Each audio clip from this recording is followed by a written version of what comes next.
Hi, I'll continue with paragraph 89 of the chapter on the finger application from Bach's Versuch über die wahre Art, das Klavier zu spielen.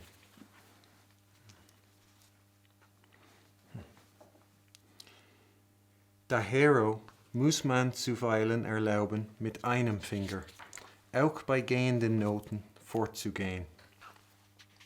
Am öftersten und leichtesten geschieht dieses, wenn man wegen der Folge von einem halben Tone in die nächste Taste mit dem Finger heruntergleitet. Man drückt hierdurch sehr bequem eine Schleifung aus, Figur 61. Da dieses Herabgleiten sehr leichte fällt, so kann es auch außer dieser Ursache und in geschwinderer Zeitmasse gebraucht werden als das Fortsetzen und Ablösen. Übrigens merke man besonders hierbei an, dass das Fortsetzen in gewissen Fällen ebenso geschickt ist, gestoßene Noten herauszubringen als geschleifte. Von der ersten Art finden wir bald zu Anfänge des Probestücks aus dem Fis-Moll und von der anderen Art bei Figur 56 Tab 2 Exempel. Übrigens haben wir aus dem vorigen Paragraph gehört, dass dieses Fortsetzen natürlicher sei, zumal bei Bindungen, wenn man die Wahl hat, als das Ablösen. So here's figure 61 for the left and right hand. And so Bach is illustrating here the sliding down of a finger from a black key to a white key, and thereby expressing a slur.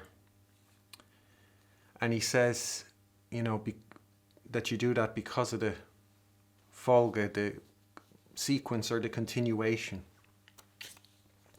And you can see in the first example with the C sharp that Bach is going to be keeping the thumb away from that black key, so he'll be using the second.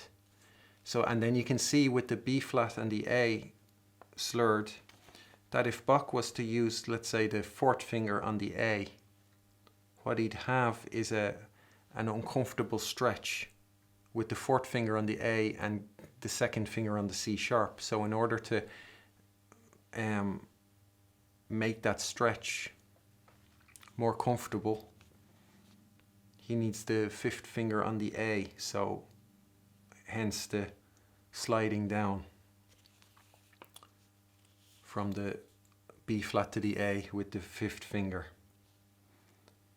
And in the left hand, it's the same, just for the left hand. Again, you can see because of the continuation, so you have that stretch right after the D. And if you were playing that using the fourth finger on that D, it would be a forced stretch. So hence the sliding of the finger. And with the AC fingering, I have it in blue underneath. You'd use the fourth finger on the B flat and then the little finger on the A to play that slur, and then the second finger on the C sharp. And the same goes for the left hand. And according to the AC fingering, or using the AC fingering, and personally, I am not in favor of this technique, because if you hold my finger position that I've shared as being true, which I do, what results in sliding one finger from a black key to a white key, it means that you are invariably going to play one of those keys with the wrong finger position. And I'd say mostly it's going to be the white key you've slid onto, you're going to play with the wrong finger position. And that's going to affect the rhythm. It's going to affect the sound quality.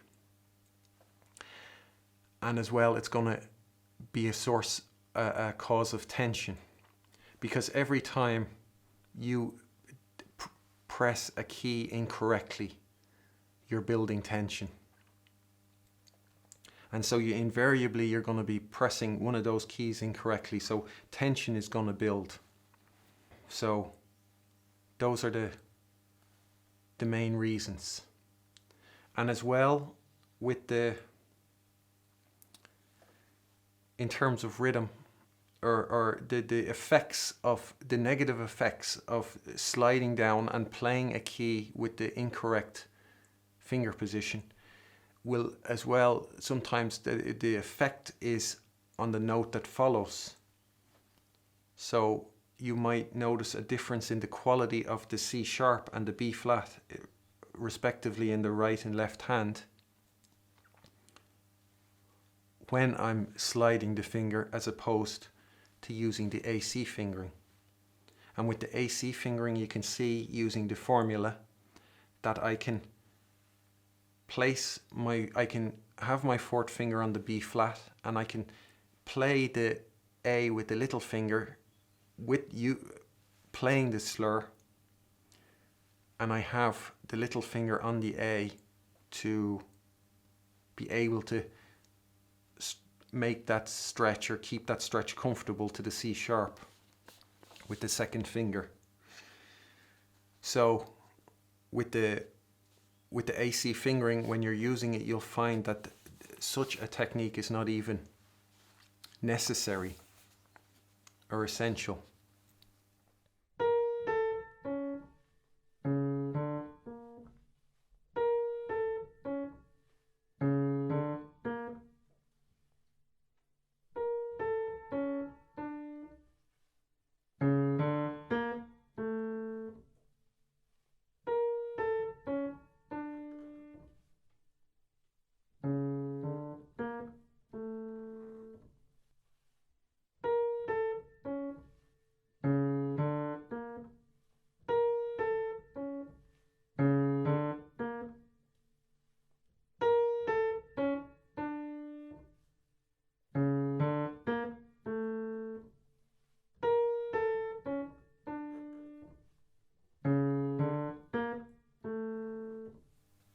And if you look at this technique,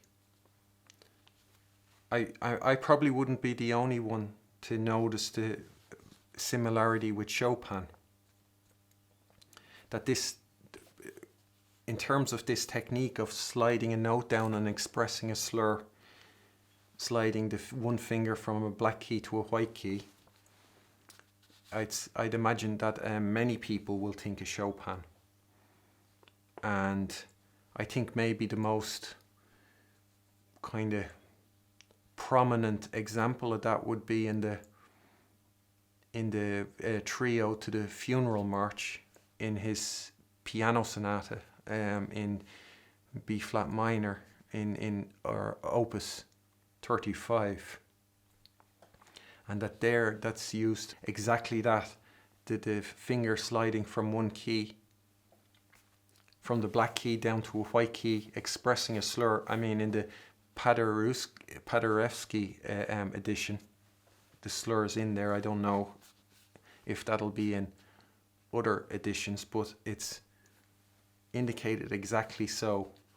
So here again, we have an example of what would have been credited to Chopin for his innovations to piano technique or piano playing, and his new use of the fingers and his new manner of fingering. Here you have it, Bach talking about it. And I'll just read from Chopin, Pianist and Teacher. Again, this is that same extract from Mikuli. He says he often used the same finger to play two adjoining notes consecutively, and this not only when sliding from a black key to a white key, without the slightest noticeable break in the continuity of line. And here's the the bit he was talking about in the F sharp minor practice piece. So that's from the Sonata 4 of those 18 practice pieces, and it's the indication is Allegro Siciliano e scherzando, and the example he's referring to begins at bar 6, goes from bar 6 to bar 8. And so you can see in bar 6 he's using the 4th finger on the F sharp and on the E again. And then in bar 7 he's using the 2nd finger on the G sharp and again on the F sharp. And so this is indicating how it's using the same finger in succession is just as effective bringing out staccato notes as it is bringing out slurs. And if you look at the piece or at the fingering, you can see or wonder why does Bach use that fingering? And like he says, because of the continuation, because of the sequence. And so if you look at that diminished 7 chord that's spread, the A sharp, C sharp, E and G, that he takes that with 2, 3, 4 and 5. And so that explains the use of the little finger on the G. And if you go on, so he has the 4th finger on the F sharp. And if Bach were to put the 3rd finger on the E, what in bar 7 he'd be playing the D with the ornament with the fingers 2 and 3. And what he'd be left with then is the thumb on the C sharp. So Bach wants to avoid having the thumb on a black key. So in order to avoid that, he plays the F sharp and the E with the 4th finger, and then he has the 3rd and 4th finger to play the D with that ornament. The 2nd finger is available for the C sharp, and then the thumb can go on the B. And then at the end of bar 7, the G sharp and F sharp using the 2nd finger twice. Again, he prevents, in using the 2nd finger twice, he prevents himself from having to place the thumb on the F sharp, and then he's able to use the thumb on the C sharp major spread chord triad there in bar 8. And with that, with the G sharp and F sharp, you would use AC fingering. You could apply the formula exactly the same. The AC fingering caters for this use of the same finger in a row. The only requirement is that you use the finger that's best able to play those keys. So like as Bach is doing with the 2nd finger on the G sharp and F sharp, the 2nd finger is best able to play a black key, so you could do that. You wouldn't use the same finger from going from a black key to a white key with the AC fingering. And looking at that in bar 6 with that spread diminished 7 chord, what I'll say about Bach's fingering is in that spread chord you can see he's using the 3rd finger on the E, or not the 3rd finger, the 4th finger on the E. And the 4th finger has to go from the E, it has to switch lanes, so it has to go from a white key to the black key to the F sharp, and immediately again it has to switch lanes again to play the E. And what I would say you'll get there is an immediate build-up of tension in that bit. And that build-up of tension is going to make, I can imagine, will make playing those ornaments then very difficult, because that 4th finger had to switch lanes,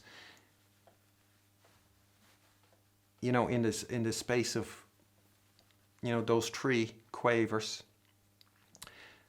So it'll be very tense.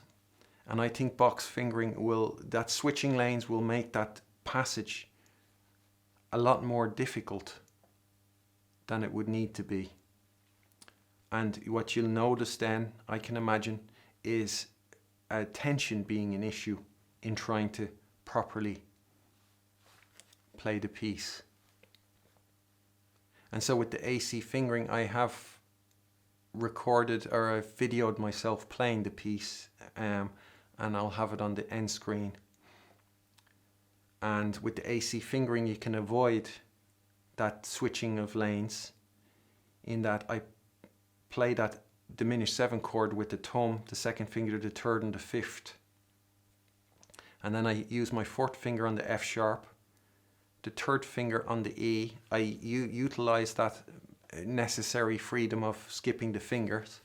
So I play the ornament with 1 and 3, the D with its ornament with the fingers 1 and 3.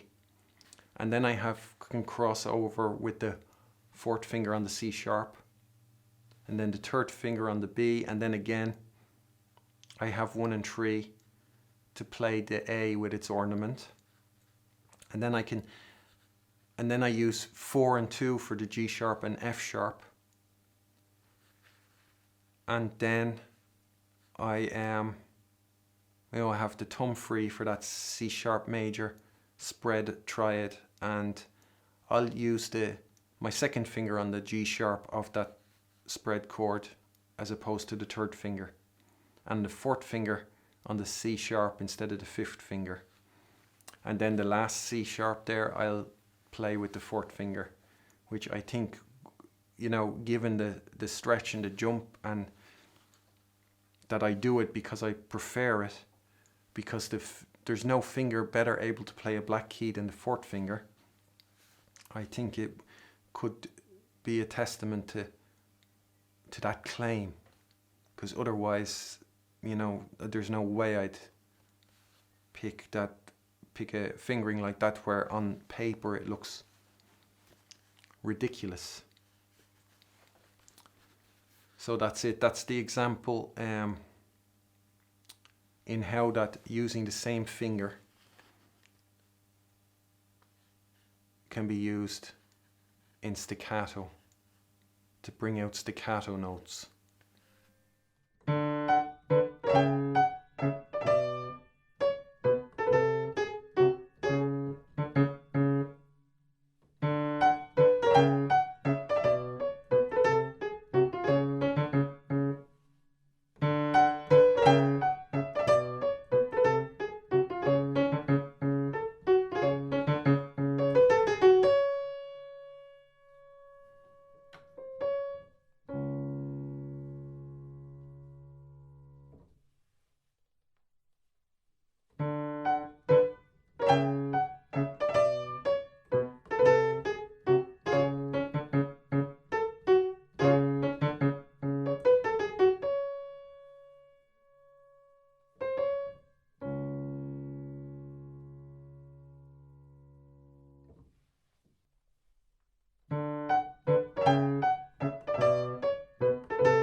And here's figure 56, what Bach was referring to.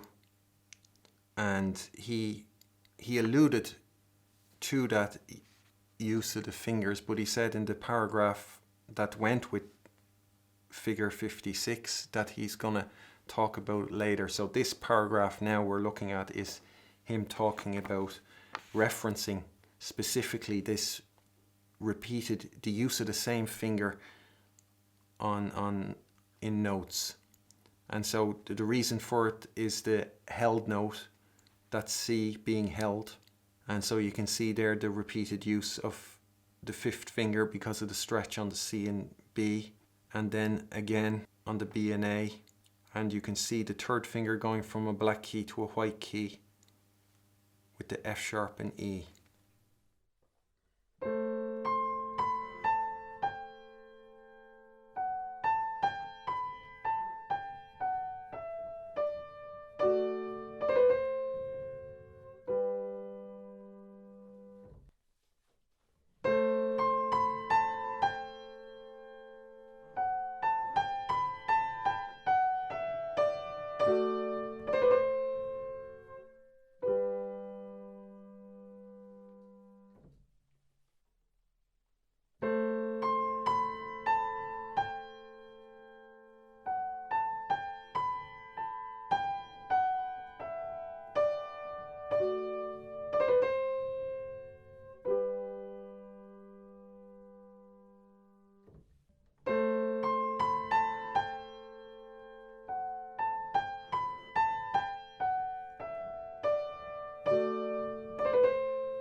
So that fingering,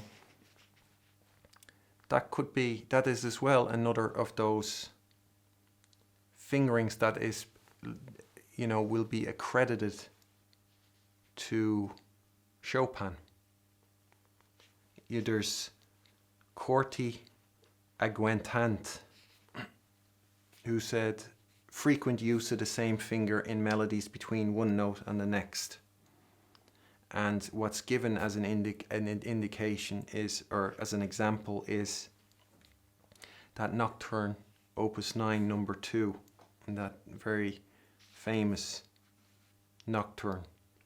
And so you have, on one of the examples, is the D flat, a D flat and C slurred, and the fourth finger is used slid down from the black note to the white note, and you have the repeated use of the same finger,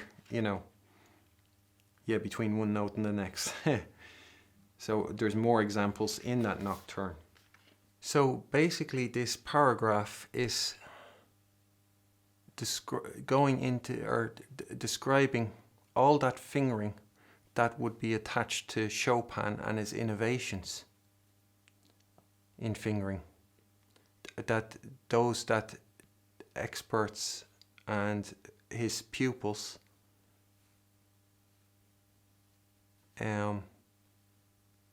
credit him for that they were his idea, and very unusual. And they are using the same finger. If you have no insight into fingering or piano playing as such, or you're in lessons where there's very little insight existing, the idea of using the one finger in melody lines or anything it won't turn up. It'll be like that's the last thing you do. And like I said, with the AC fingering, it's very much a legitimate element of applying the formula. And I think I've said it as well, that when the fingers are doing the job they can do best, you'd be surprised how good they are. And in that interpretation of the Les Bevol sonata, that movement, the first movement, in that section where life returns, in the left hand you might notice that there's a B flat that's held in the course of that kind of fast running passage.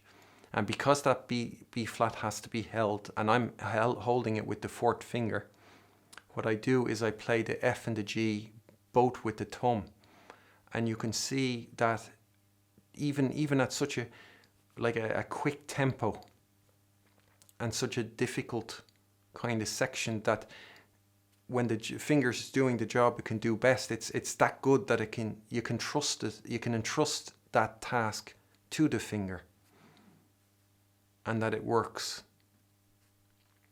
And so I just put that forward as kind of an example of how you could, the extent to which you can use this technique with the AC fingering and in applying the formula.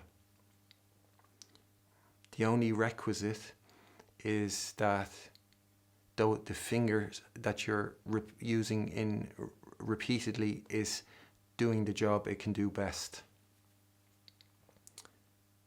And I just say about that very last thing he said about having heard that this, the continuing with the finger is more natural, especially at tied notes, than the substituting. That perhaps that could kind of show up what I was saying about the tied notes, and about it not being a coincidence that Bach had tied notes in which to demonstrate this substituting example, and about it being a physical sensation, a tied note. And what I'd say is that the fact that, or the tied note being a physical sensation, it is not dependent on the switching of the fingers. And what can happen is when you switch the fingers with the finger that can do the job best, well, that can it can complement or kind of mirror that physical sensation, or it's like you tipping your hat to it, and you're adding something like a ceremonial like indication or acknowledgement of that physical sensation, and that could be nice. You could like that. And I'd say in the case of Couperin, when he used it so often that while I definitely don't discount Bach's explanation that because they weren't using the thumb that would be cause for that, but as well I'd say it's, if you like to do something, it's natural, you'll do it often. That's natural. And if you don't like to do something, you're going to try and avoid doing it as much as possible. And so I'd say with Couperin, he must have liked doing that, because even though he didn't use the thumb, I'm sure he would find ways to avoid doing it as much if he didn't like doing it. So I think Couperin liked that, and like Bach says, Couperin did it especially in tied notes. So he might have liked that. He might have figured out that of switching the finger with the finger, that can do the job best, and that works out really well. So he might have liked that. And so I'd say what I'd like is very much like to be around if Bach had said that to Couperin, to have heard the discussion they would have had, because I don't think Couperin would have immediately conceded to Bach and Bach's opinion, that Couperin would have had insight to share, and a discussion would arise. And I could imagine that discussion would be extremely informative. And I'll just read another a counter observation from contemporaries of Chopin, or people, his students, or who were in his company, eyewitnesses. So on page 48 of this Chopin Pianist and Teacher, Hipkins wrote, "He changed fingers upon a key as often as an organ player." And then the next observation is Franchomme, Piquet, Anon, and that says substitute fingers as much as possible. So you could probably, it would seem that Chopin liked that substituting as much as Couperin, so you could probably add Chopin to that discussion too. And yeah, there'd be, it would be a great discussion to listen to. Wenn ein Ton öfter als einmal hintereinander in mäßiger Geschwindigkeit vorkommt, so wird mit den Fingern nicht abgewechselt, wohl aber bei der gleichen geschwinden Noten. Man gebraucht hierzu nur 2 Finger auf einmal. Der Kleine ist hierzu der ungeschickteste, weil ihm wegen seiner Schwäche das Schnellen, welches hierzu erfordert wird, schwerfällt. Dieses Schnellen entsteht dadurch, indem jeder Finger so hurtig als möglich von der Taste abgleiten muss, damit jedes Einsetzen deutlich gehört werden könne. Auf dem Klavichorde bringt man am leichtesten diese Art von Passagen heraus. So that's a good tip. And I'll just read another observation from the Chopin book. And this says, for repeated notes in a moderate tempo, Chopin could not tolerate the alternation of fingers. He preferred the repeated note to be played with the fingertip very carefully and without changing fingers. And that was Franchomme, Piquet. So you can here again, how what Chopin is saying and the fingering coinciding with Bach's, what Bach says. And I witnessed in when I was in college in Dublin, there was a guy who was one of those piano players who'd regularly win, do well in competitions, and he was playing a Scriabin sonata, and I can't remember now, but I did hear him say that at the start he had begun learning it, alternating the fingers on those repeated notes, I guess to be prudent, or it would seem like the sensible thing to start learning. And then in a masterclass, the person giving the masterclass had said to him to try it without alternating the fingers, and he had found that it had worked much better. And I would say as well that, there is alternating the fingers is not necessarily the sensible choice. And if you try that on the piano yourself with the finger position I've provided, I might have mentioned this in connection with tension, that if you play a repeated note with the correct finger position, you could see how well it works, with what speed, what evenness you can achieve using the correct finger position, and as well how loose you remain, how long it takes for the tension to build when you play a repeated key with the proper finger position, or what I claim as being proper. And then you could try it, so you could try that on a white key with the third finger curved, and then you could try it again with the third finger flat and play it repeated, and see how that repeated note works out, and see as well how fast the tension builds when you play the key incorrectly. So that would be something to try. Bei etwas langsamen, mehr als einmal hintereinander vorkommenden einerlei Tönen kann man diesen besonderen Vorteil sich zu Nutzen machen, dass man das letzte Mal denjenigen Finger einsetzt, den die Folge haben muss. Ein Exempel hiervon findet man bei Figur 62. Dieser Umstand ereignet sich besonders bei der linken Hand oft. So here's figure 62 for the right and left hand. And this is again another good advice from Bach.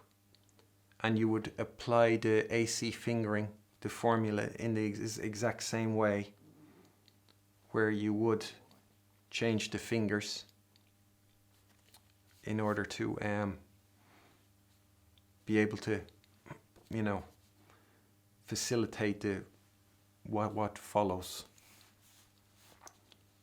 And with the first example, you'd alternate exactly like Bach does with the thumb and the third finger on the E, because both of those fingers are doing the job they can do best.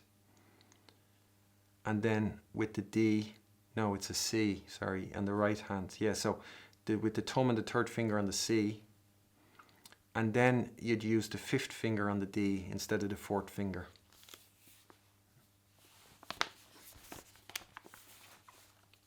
And then for the left hand, this is exactly AC fingering. Yeah, and you can see how he changes it in order to have the fingers ready for what follows.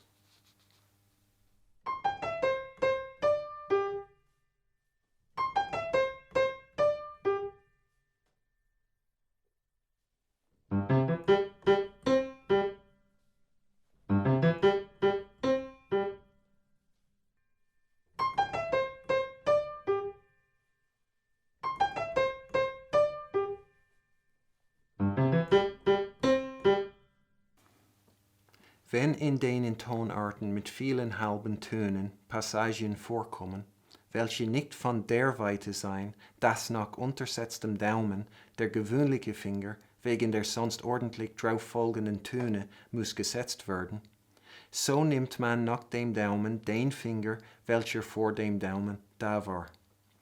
Die Ursache hiervon ist diese, weil man hierdurch die Hand in einer Lage behält, anstatt dass es unbequem fallen würde, wegen eines geschwinde vorbeigehenden Tones die ganze Hand zu rücken.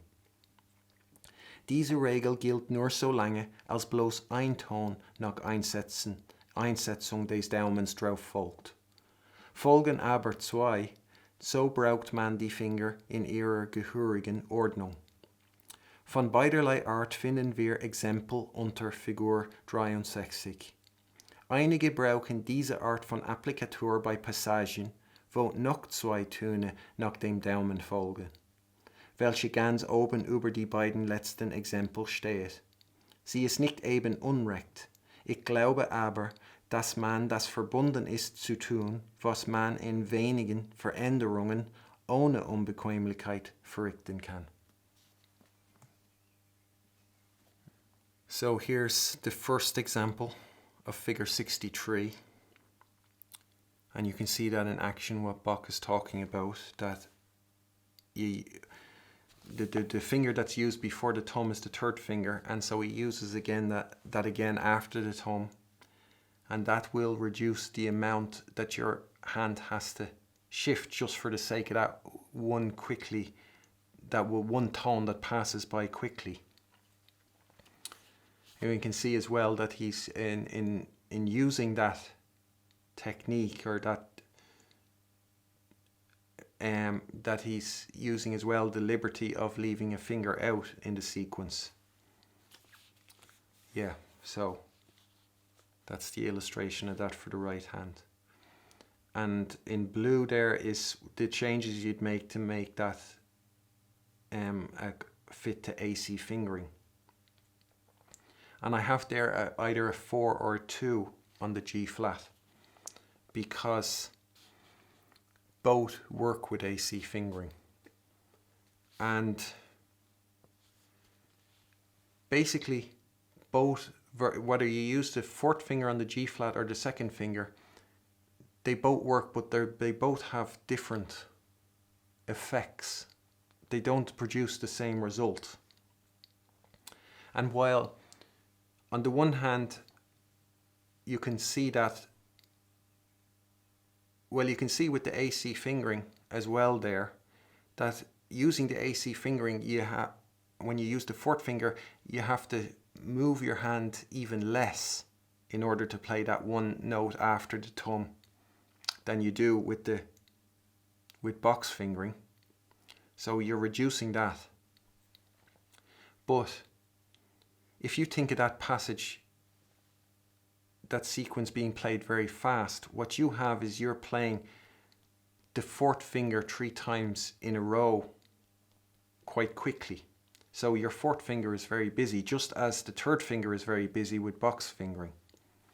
Whereas if you play the top with the second finger, aside from the thumbs which stay the same, no finger is that busy when you're playing that as a very quick speed. And so there's the one advantage with the hand shifting less, but the advantage of using the second finger means the fingers are less busy. And you'll find if you use that finger position, that if you try that and start using that finger position which I've shared, and you start using the AC fingering, you will start to notice how little things like passing the thumb under and crossing fingers over the thumb and all that, what little role that plays in your playing, how easily and naturally all that happens, that you don't even think about it. It's not something to try and avoid or to dread. It happens completely naturally. And so that shifting of the hand will as well happen naturally. So it doesn't play a role. And so the effect is different for both ways. And if you're using the fourth finger on that top note after the thumb, it's like when you go up and come down, it's sort of like it's this sort of emotion. It's like a flick outside and then you're back in again. Whereas if you use the second finger above, it's like you're approaching that, rise and fall. It's like you approach it like this and then you turn and you drop into it again when you use the second and then come in with the fourth. So it's a different effect. And because you're kind of saving the fourth, it's not overworked, it's stronger then. It seems to be stronger when it comes back in again on that E flat. So depending on the music, on what you want the character of the music and what you prefer, you could use both.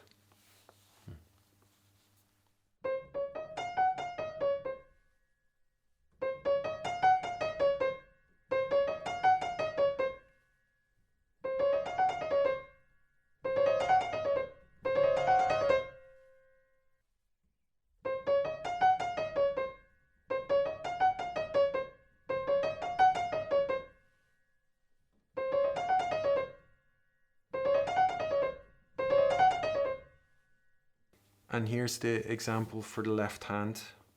Again, with the third finger, it's the exact same. The third finger was used before the thumb and then is used again after the thumb. So you don't have to shift the hand completely just for the sake of one tone. And underneath you can see the changes to turn that to AC fingering, and that works the same.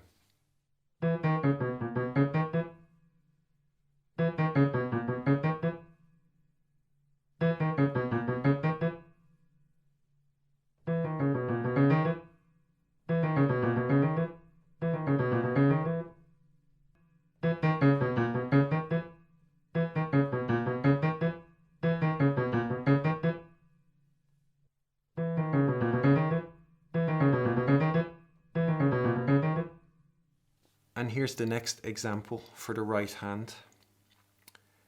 And Bach, in this example, Bach is showing that what he says applies as well when it's the fourth finger, which is the last finger that is played before the thumb.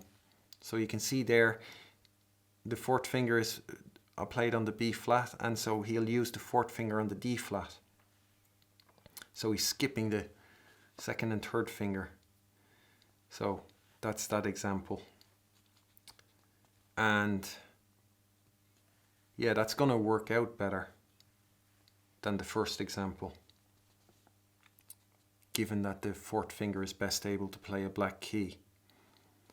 And underneath you can see the AC fingering, and like I said before, you apply the formula. Yeah, so that's that.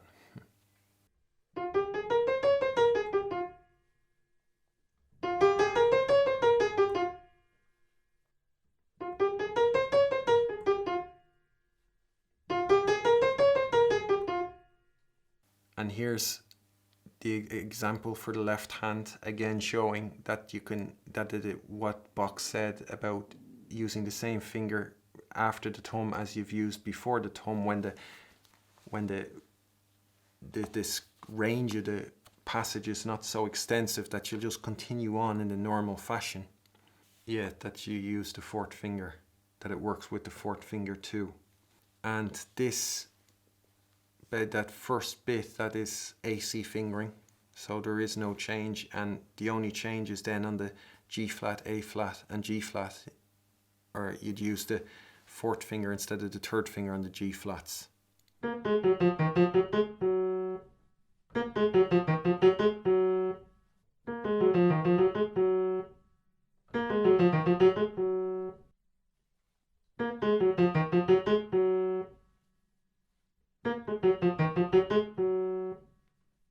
And so here's that first example for the right hand. And so the fingering directly above the notes is the fingering Bach recommends. And the other fingering is the fingering that those people who apply that same technique when two notes follow the thumb. So you can see that the third and fourth finger were played before the thumb, and then the third and fourth finger were played after the thumb. So Bach says, you know, you're obliged to use that like as little change as possible when it means there's no discomfort. So he is saying that the fingering on top is not comfortable, and therefore one shouldn't do it. One should not try and avoid extra movement of the hand at all costs. And so I just wanted to look at this, at those fingerings. And you know, if you imagine, let's say you're Bach's pupil, you go every week to Bach for piano lessons. And this section has come in a piece, and you've put in the fingering. And you know, you're going to him and you're hoping to get a approval and a very good, and you're hoping to impress him and get it all right. And so you've come up with that fingering that's on top. And if you think about, you know, Bach says it's not wrong, it's not incorrect, that fingering.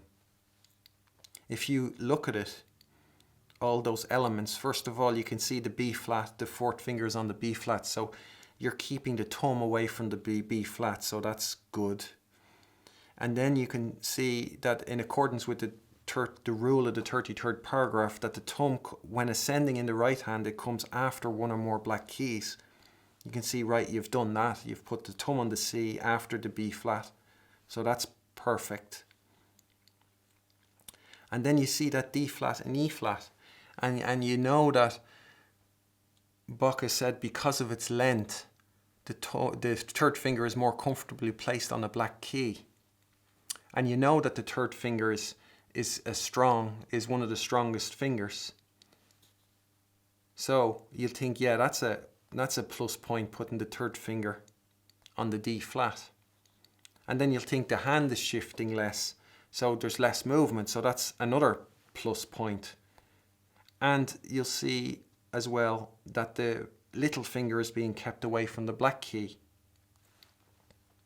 So when you look at that in terms of everything that Bach has, all the principles that Bach has laid out, it adheres to all of them. And so if you were that pupil bringing that fingering, you'd probably feel very confident that this is the week I'm going to, you know, Bach is going to be impressed and say, yeah, there's nothing I can say to that. That's perfect. And then you'll go and present that, and Bach says, yeah, nah. If I were you, I'd rather use the second and third finger. And then the question would be, why does that fingering on top not work? Because in hearing why, that's where you hear the insight. And that's what you really want to learn. That's what you want to know. So why does the fingering on top not work? And that would be something you could ask your teacher. You could bring that and ask them to tell you. You could say, why is the fingering on top correct, completely correct? And you could let them tell you why the fingering on top is completely correct. And then you could ask them, why is it wrong? Why does it not work? And in them explaining why, you'll be learning, you'll hear what their insight is into fingering, and you'll learn that, and that's exactly what you're paying your money to do. And so asking them, why is that wrong? That fingering wrong? You know, you'll be getting your money's worth. And it could be they don't know. And they'll say, well, just try it and you'll they might think of trying it, and then they'll say, well, just try it and you'll see it doesn't work. But you can go, yeah, but why doesn't it work?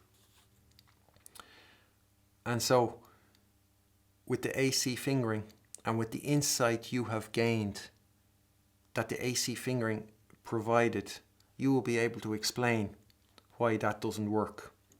And what you can see is with the fingering on top, you have the third finger on the A on a white key.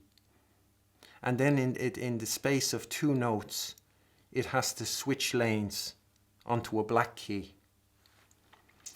And there's a thing with that switching lanes. And if you think of that example with the C minor arpeggio going down, and what you had was with Bach's fingering was you had the second finger on a C and then again on the E flat. And you might try, if you don't believe what the AC fingering or what I say about the second finger being best able to play a black key, and you try that example and think, yeah, I don't have a problem. It works perfectly fine, that second finger switching from the C to the E flat. Well, what's happening there is the finger it has to switch lanes, which is a negative, which is a precarious situation. It's open to error, to things messing up. So you have that negative. But what you have is the second finger on the C, it's going from a job it can't do well to doing a job it can do best. So the fact that it's going to a job it can do best, that positive kind of cancels out the negative. So essentially the fact that the finger's going to do a job it can do best after it switches lanes, that saves the day. And that's why in the case of that C minor chord, it won't be so obvious for anybody who's skeptical or doesn't see any disadvantage in switching lanes and things. But in the case of this A, with the third finger, it's going from a job it can do best, playing a white key, to a job it's not that good at, playing a black key. So the negative element of switching lanes is joined by the other negative element that the finger is going to a job it's not that good at doing. It's not as good at doing. And those two make the switching lanes doubly, like that's when it really comes to the fore, that the disadvantage of switching lanes. There's no finger doing the job it can do best to save the day. So it's bad. It doesn't work out. And so that's why the fingering on top doesn't work. And the fingering that Bach directly above the notes does work, because you can see there, if you look at the second finger that's used, first of all, it has to switch lanes. It's going from a white key, but it has the space of 3 notes in which to switch lanes.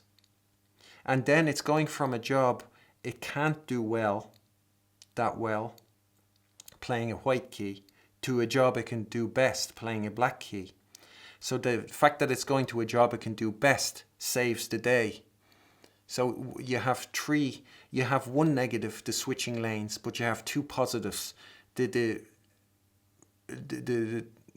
3 note space of time in which to switch lanes, so the extra time to switch lanes that you don't have with the fingering on top, where you have to switch lanes with the third finger, plus you have it switching lanes to a job it can do best. So they counteract the negative influence of the switching lanes, and that's why the fingering directly above the notes is better. And I as well would put that forward as evidence, as more evidence to support the veracity of my claims, or the claims of the AC fingerings, on the truths on which the AC fingering is built. And there you can see, despite what Bach's belief that the third finger, because of its length, is best able to play the black keys, he still, and even though it shifts less, the hands, even though it's completely correct, it doesn't but go against any of the principles or rules that Bach has established or goes by. Not a single one. He still favors the second finger on the black key over the third finger when it boils down to his instinct. And all those false beliefs that Bach has, he keeps him from actually discovering the AC fingering, but his instinct is always drawing him closer. So I would put that as evidence to show that the second finger is better able to play a black key than the third finger. Because if the third finger was best able to play a black key, what you would have in that fingering above is the third finger going from a job. Let's say it can't play the white key as good, that it can best play a black key. Well, you would have had the third finger going from a job it can't do as well to a job it can do best, which would have saved the day, when it comes to switching lanes, which meant that fingering on top would have been perfectly fine, but it's not. It doesn't work. So, yeah. So it's the level of the depth of insight. It can, that because the insight of the AC fingering is so deep, that is why I'm able to explain why the one fingering works and the other fingering doesn't. Whereas, like, if you were to ask your teacher and they can't explain that, that will mean their insight is not as deep. And you can see how, what insight this, that, like how I said it's like a guiding light, because it doesn't matter. That student, if they were in the lesson with Bach and Bach says, no, you're better off using the fingering above the notes, and that's in a piece, they'll go on and they might go on to teach themselves. And so every time they come to that section in that piece, they'll know what to say.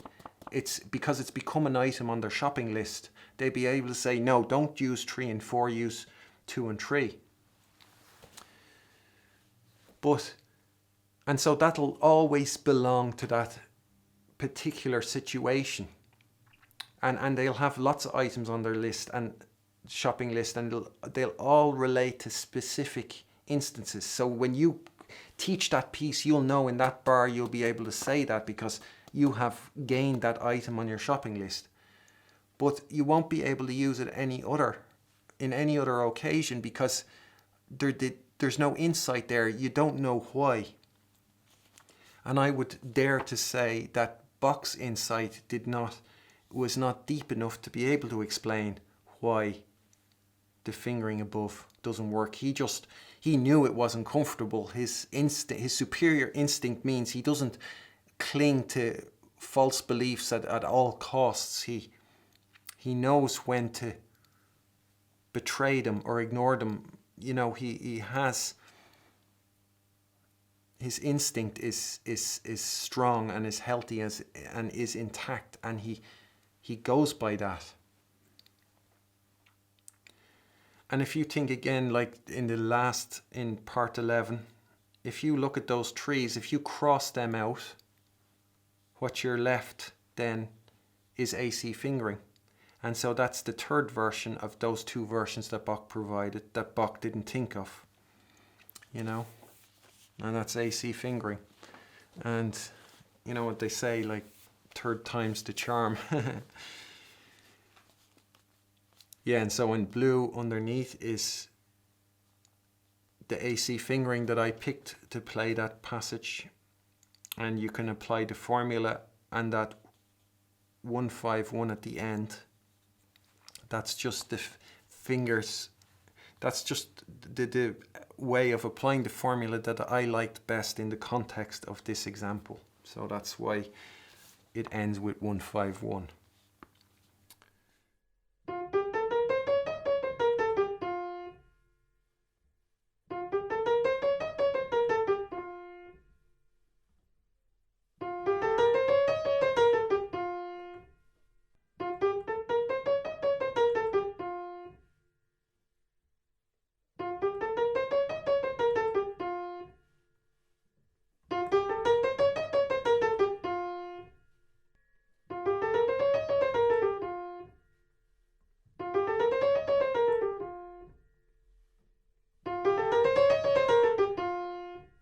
And here's the example for the left hand.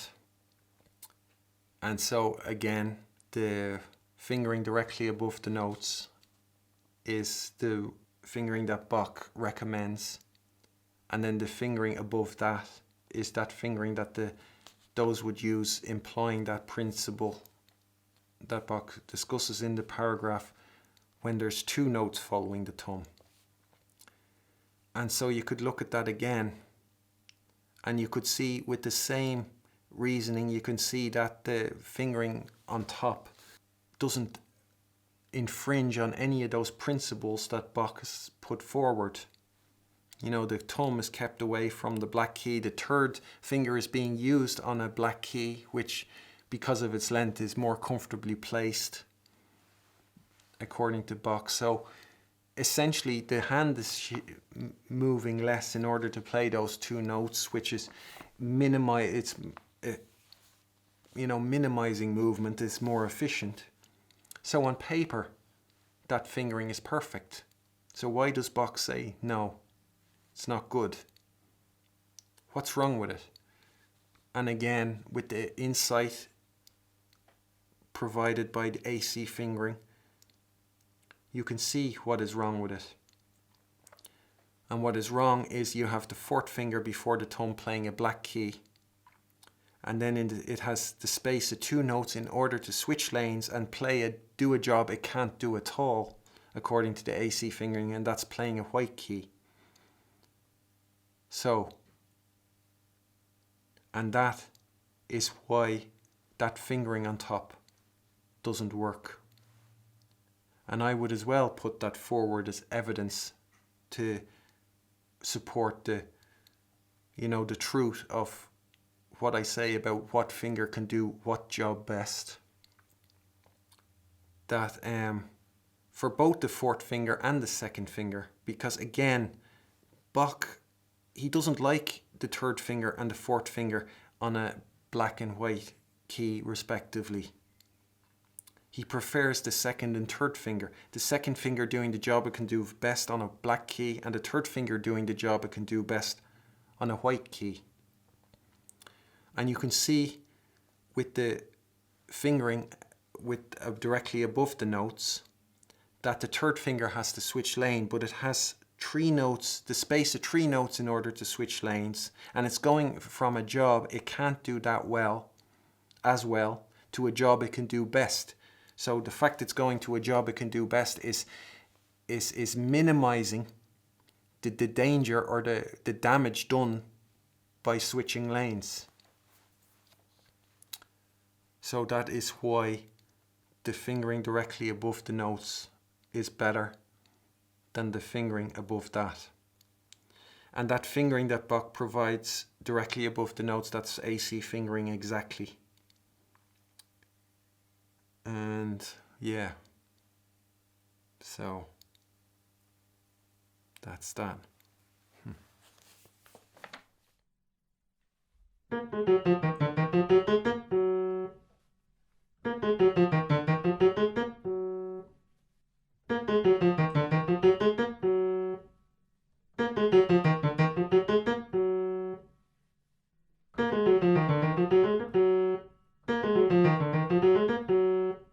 So that's it.